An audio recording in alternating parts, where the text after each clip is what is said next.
السلام علیکم بچوں، کیا آپ ایک مزیدار کہانی سننے کے لیے تیار ہیں؟ تو چلیے شروع کرتے ہیں۔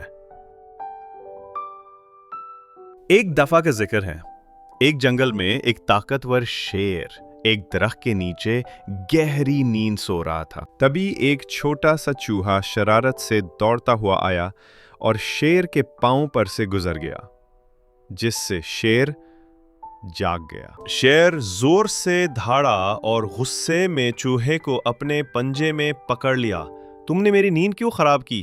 وہ گر جا۔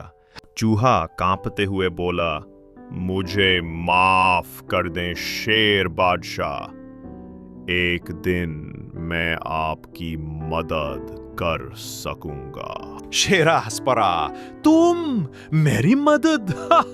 چلو جاؤ، اور اس نے چوہے کو آزاد کر دیا۔ کچھ دن بعد شکاریوں نے شیر کو ایک بڑے جال میں پھنسا لیا۔ شیر زور زور سے دہاڑنے لگا۔ چوہے نے شیر کی آواز سنی اور فوراً دوڑتا ہوا آیا۔ اس نے جال کی رسیوں کو کترنا شروع کر دیا اور شیر کو آزاد کر دیا۔ شیر خوش ہو کر بولا، شکریہ میرے پیارے دوست، تم نے واقعی میری مدد کی۔ کہانی سے سبق یہ ملا، کبھی بھی کسی کو کم مت سمجھو، نیکی کبھی ضائع نہیں جاتی۔ کہانی پسند آئی ہو تو لائک اور سبسکرائب کرنا مت بھولیے۔